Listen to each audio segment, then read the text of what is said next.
When you carry the whole system on your shoulders and they then kick you out and throw a body, it's not just hurtful, it destroys trust. Hi, my mom worked in an office, so stories like this are very familiar to me.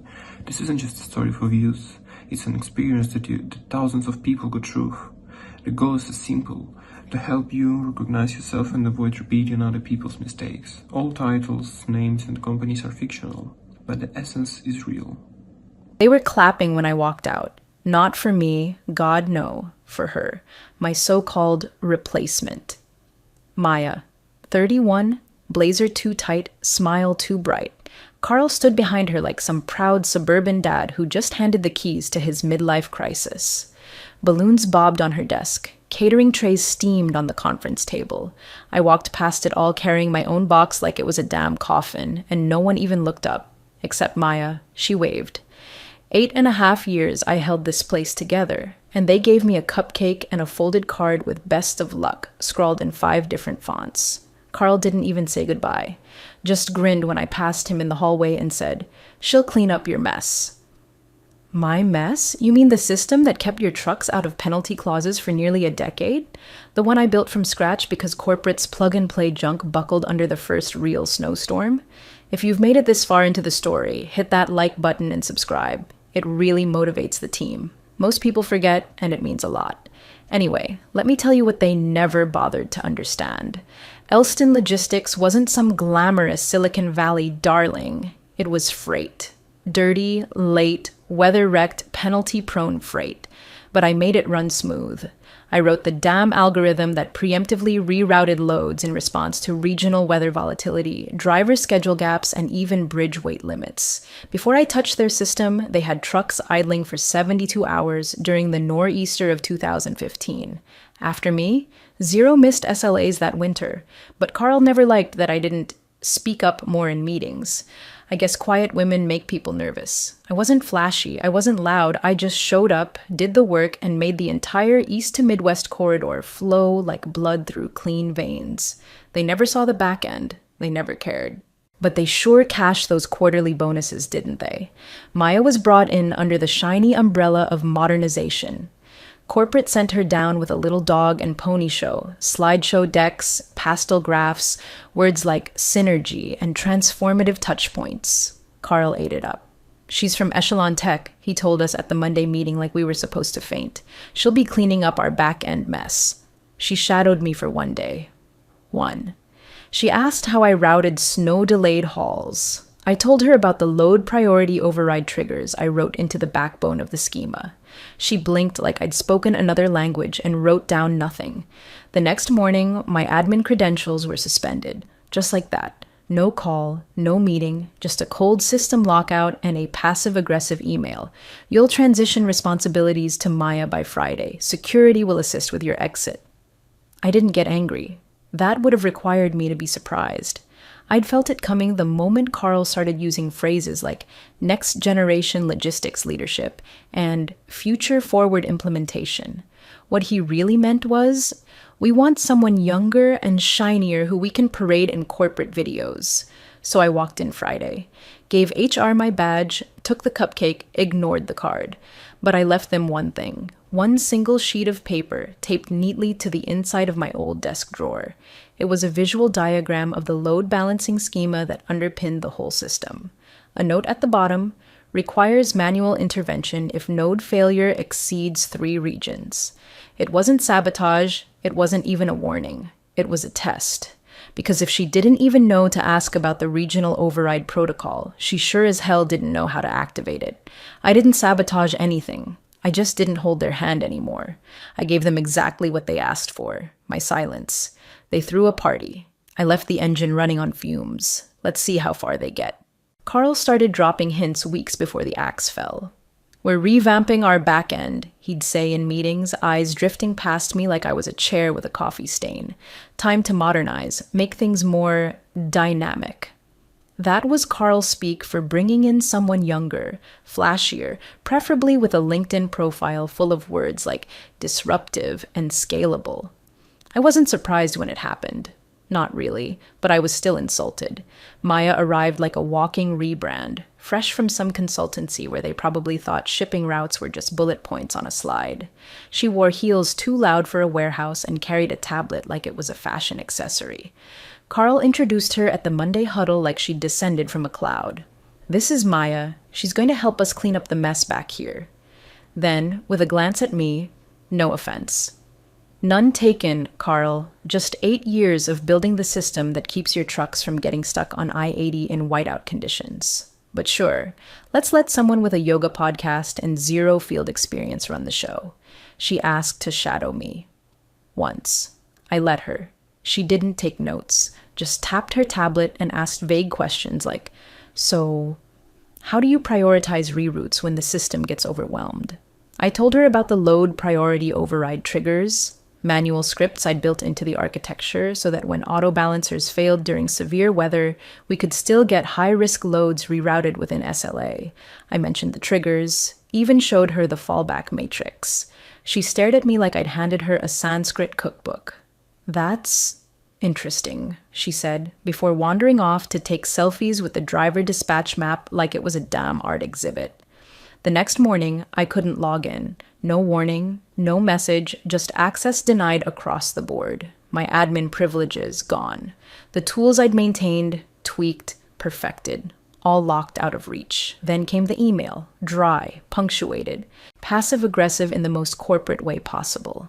"Hi, Elena. As part of our system transition, we'll be reallocating responsibilities related to routing logic and traffic optimization. You'll coordinate with Maya through Friday for knowledge transfer.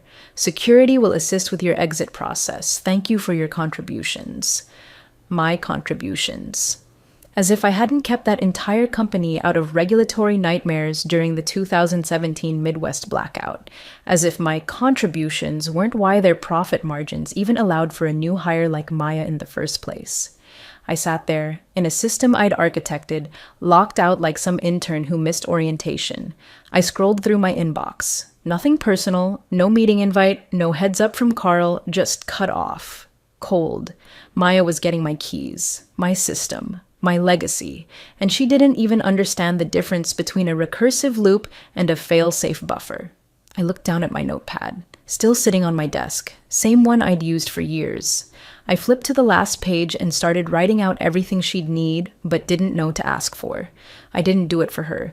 I did it because when it all came crashing down, I wanted to make damn sure no one said I hadn't handed over the torch. The thing is, she never picked it up. She thought the fire was decorative. I parked in the back lot that morning. Didn't want the full view of the welcome banner through the front windows to be the first thing I saw.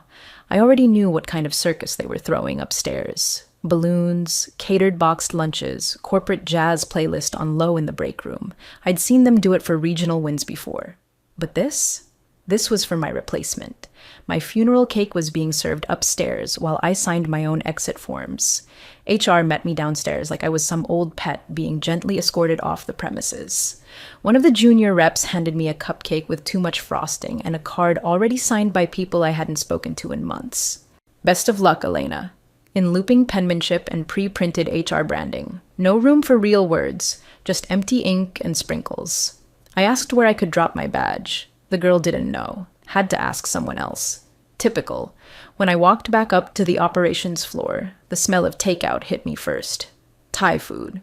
I'd mentioned once to Carl that I liked the place across the street. I guess they figured it would make things feel celebratory. Maya was already at my old desk, surrounded by helium-filled congratulations and a half-circle of middle managers pretending this wasn't a live-action demotion. She wore a blazer over a t-shirt that said, "Logistics is sexy." I kid you not. No one made eye contact. Not really. Carl hovered near the printer with a plate of curry and that same smug look he wore when he thought he was about to coach someone through their own erasure. When our eyes met, he smirked like we were sharing a joke. "She'll clean up your mess," he said. I just nodded once, like a polite widow. Then I walked to the edge of my old desk. Maya had already put up a little framed quote, "Move fast and break things." It wasn't even original. I reached down into the drawer I knew she hadn't touched yet, the bottom one, the one with the folder divider jammed behind the sliding track. I set down a single sheet of paper, folded once. It was a printed layout of the routing schema, the real one, not the version they showed at company town halls, the one with the fine print. On the bottom corner, in 11-point font, it read, "Requires manual intervention if node failure exceeds 3 regions.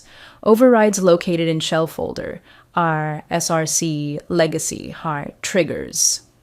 I hadn't said anything about it all week. Not once. She hadn't asked. She'd had the chance. During shadowing, during lunch, even in the elevator. But she was too busy trying to rebrand a system she didn't understand. I wasn't going to save her from herself. On my way out, I paused by the hallway window. The dispatch monitor was still set to my custom view. Tri-state load traffic prioritized by time-sensitive contracts, toggled for storm corridors.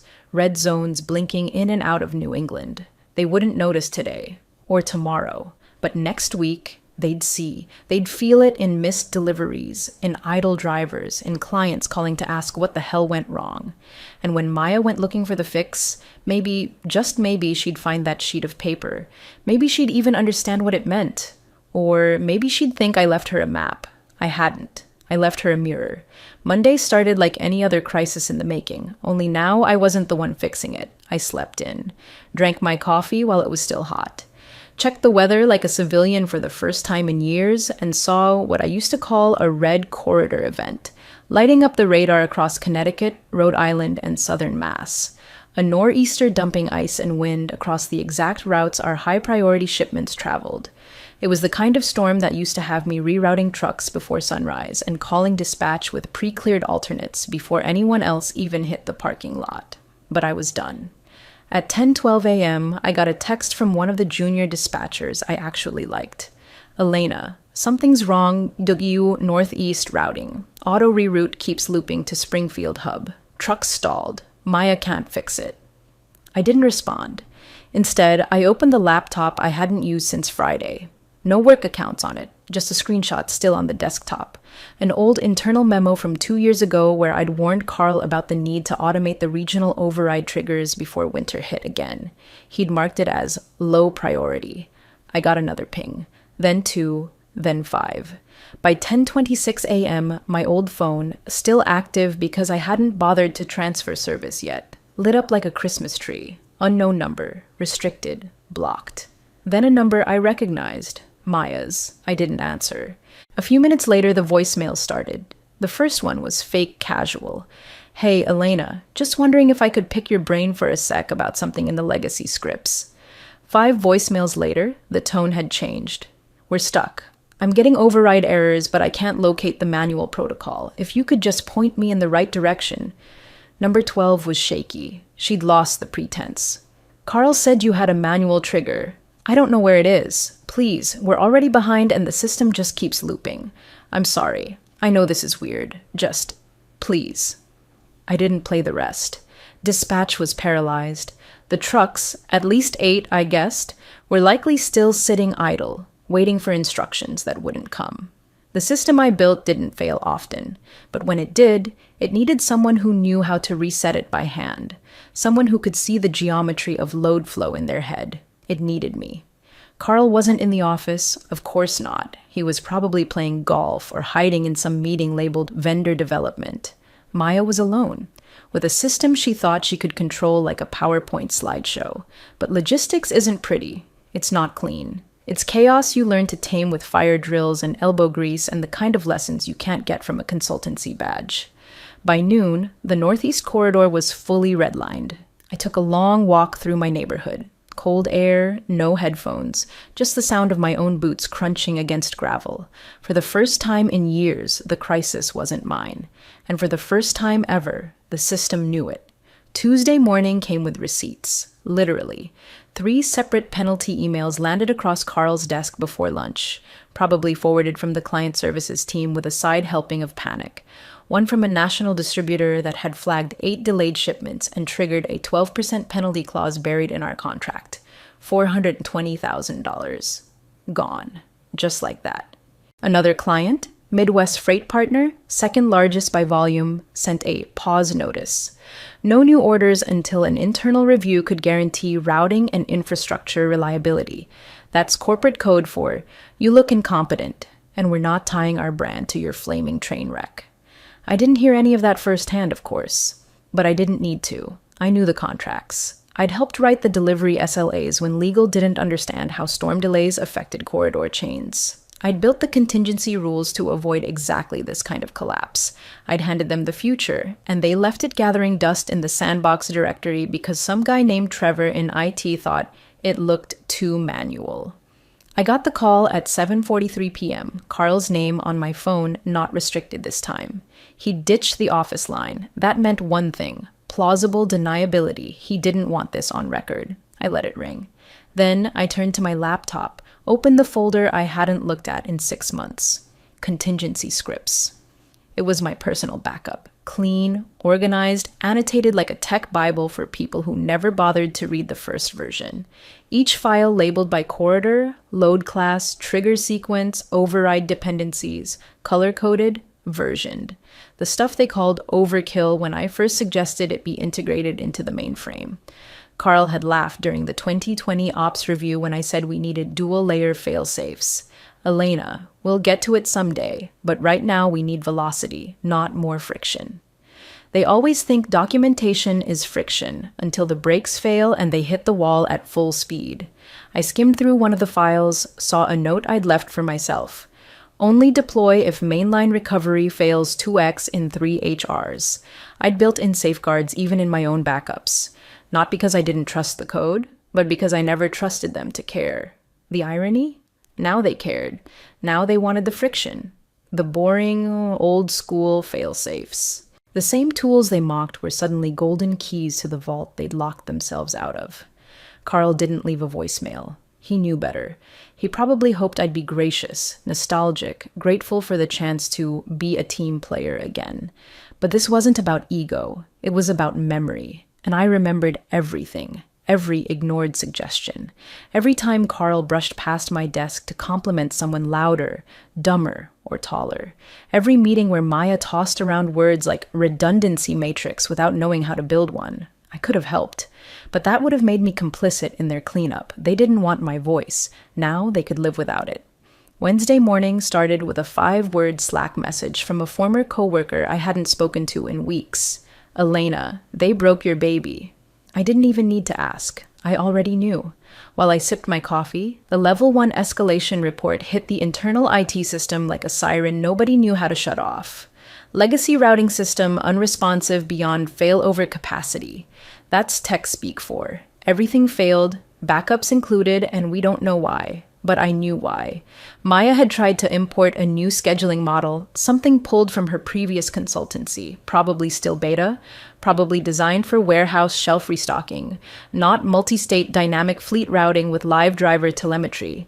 She shoved it into the core system like a toddler jamming the wrong puzzle piece in with both hands. And the system, my system, did exactly what it was designed to do when faced with a schema mismatch that deep. It crashed to preserve data integrity. The load balancer collapsed under the weight of corrupted nodes. Routes froze. Time-sensitive contracts couldn't populate. Regional trucks defaulted to dead loops, trying to ping hubs that were now mislabeled or out of sequence. The servers didn't die because they were old. They died because someone who didn't understand the language rewrote the alphabet mid-sentence. By 8:57 a.m., the internal IT thread had over 50 entries. Maya's name was tagged on almost everyone, so was Carl's, and eventually, mine. One of the senior engineers I'd trained 3 years ago tried to intervene. He triggered the backup restore protocol from the previous quarter. It failed. Maya hadn't cleared the staging logs before pushing her update. The log path pointers were still set to default, meaning the restore overwrote itself and then couldn't execute the rollback. Someone in the thread asked the question out loud. Do we have archival access? The IT director, Dan, I think his name was, finally stepped in with the digital version of a grenade. This should never have gone live without archival access. Where is Elena? Not if I could fix it. Where I was. Carl must have felt the walls closing in, because that's when I got the email. No subject line, no greeting, just a forwarded thread and one line from him underneath it. 3 dots. That was it. That was his olive branch, apology, admission, and surrender, all rolled into an ellipsis. I stared at the screen for a long time, then clicked to expand the full thread. Screenshot every line, saved it to a folder labeled When They Rewrite History, because Carl would rewrite it. They always try. When systems fail, they never blame the shiny new face or the visionary roadmap. They blame the legacy, the old guard, the former engineer whose structure was too rigid to support innovation. That's why I documented everything. Every design decision, every buried fix, every deferred request I'd submitted that Carl marked later. I'd written the map and they ignored it. Now they were lost. And I was watching calmly as the ground gave way beneath their celebration balloons. By noon, my phone looked like it had been hit by a panic hurricane. 24 missed calls, all from Maya. At first it was her office line, then her cell, then a blocked number, probably Carl's idea of subtlety. Then, disturbingly, a number that I only recognized because I remembered her mentioning her fiancé was in real estate. That one made me laugh, in the kind of hollow, you've got to be kidding me way that comes when someone's finally realizing the hole they've dug leads straight to hell. I didn't pick up. I didn't even touch the screen. I just sat in my kitchen, half-eaten sandwich going stale on the plate beside me, letting the ringer buzz itself hoarse. Every few minutes, a new voicemail notification blinked to life like a pulse on a patient they'd left too long without oxygen. I waited until it all stopped. Until silence returned like an old friend who doesn't ask questions, just sits beside you and lets you breathe. Then, and only then, I listened to one. Not the first, not the latest. Just the one that landed square in the middle, number 13. Elena, please, I know you're angry, and you should be. I wasn't ready. I thought I could figure it out, but I can't. Carl's not answering, and IT keeps telling me I need legacy schema access, and I don't even know what that means. I've done everything I can, but we need help. I need help. I'm sorry. I sat there for a moment, phone still warm in my hand, her voice hanging in the air like leftover perfume. Then I closed the app. I didn't delete the voicemail. I didn't need to. One listen was enough. Enough to know that she'd finally looked beneath the surface of what I built and realized it wasn't a mess to be cleaned up. It was a cathedral, and she'd tried to redecorate it with crayon. I opened my laptop, created a new folder on my local drive. Archive I full.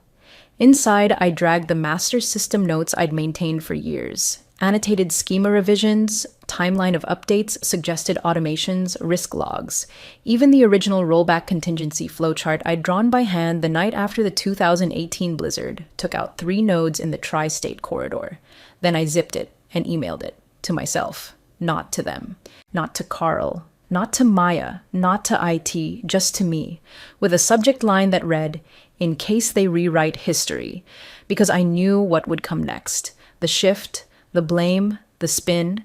They'd say I didn't document well enough, that I failed to prepare the team, that legacy systems are inherently unstable, that Maya was handed a mess. But now there was a record.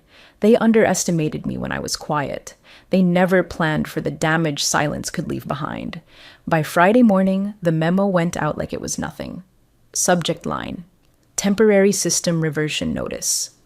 No apology, no acknowledgement, just a neat little paragraph typed by Carl, probably reviewed by legal, definitely sanitized by HR. The kind of memo that tries to sound proactive while dodging every ounce of accountability. Due to unforeseen complications during system integration, Elston Logistics will temporarily revert to the prior routing schema until further notice. This change will allow operations to stabilize while we perform a full-scale audit of infrastructure dependencies. No mention of Maya.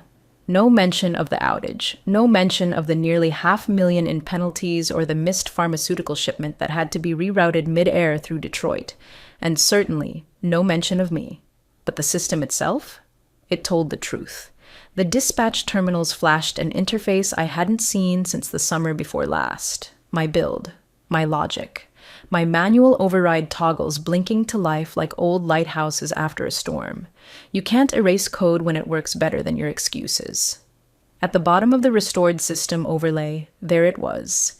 Routing v2.3, restored by admin, timestamp 0641, source, E. Torres, manual override enabled. I didn't know who E. Torres was. Probably a night shift tech with enough sense to stop the bleeding before it got worse. I didn't need to know. Because whoever it was, they didn't choose Maya's dashboard template or the auto-schedule plugin she imported from whatever shiny SaaS firm she half understood. They reached for the last thing that still worked. Mine. And while the email didn't mention my name, the system didn't have to pretend. Because 10 minutes later, my phone lit up again. Not from Maya. From a guy in dispatch I hadn't spoken to since they moved my desk away from the corridor windows. He sent one photo. Terminal view of the restored interface, my schema name visible in the lower corner, and one line of text. Your mess? I stared at the screen, exhaled through my nose, then typed back, Nope, just my blueprint. They finally read it. He replied with a thumbs up emoji and nothing else. I respected that. Some truths don't need parades. They just need survival. And now the whole team was navigating off a map they once called outdated. The system I'd been told was too manual, too niche, too legacy was back online, humming beneath the weight of the very failures it had been designed to catch.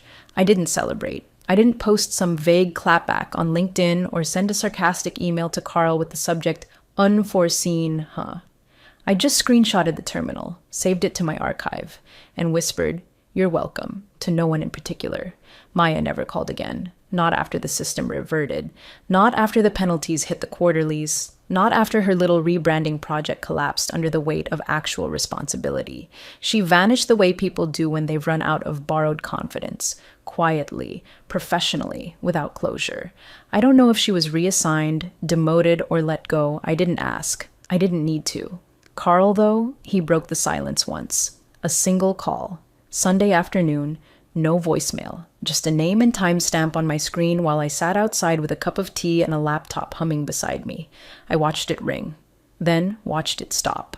I let it hang there, unanswered, like the hundreds of questions he'd ignored over the years, like the contingency plans he never approved, the upgrade requests he dismissed, the contributions he buried under buzzwords and balloon launches. 2 weeks later, I got an email. Subject: Interested in something quieter.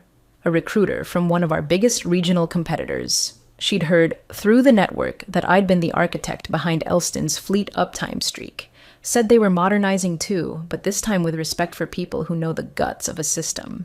We'd love to talk about you leading a next-gen deployment. Something clean, yours from the ground up. I told her I'd think about it. And I did. But not out of desperation, not out of ego. Out of curiosity, because by then I'd already done what I needed to do. I built something better, on my own time, on my own server, in my own home. While Elston scrambled to stitch together a patchwork solution from fragments of the system they tried to replace, I was refining a routing engine 10 times smarter and 3 times leaner. No debt, no board, no Carl, just clean logic, bulletproof documentation, and complete control. They'd thrown a party when I left. Catered lunch, balloons, a cupcake I never ate, and in return, I gave them exactly what they celebrated, my absence. No noise, no warning, just silence. And somewhere, beneath that silence, their system still ticks forward, powered by code they tried to forget and now quietly depend on. They wanted something newer. They just didn't realize the future.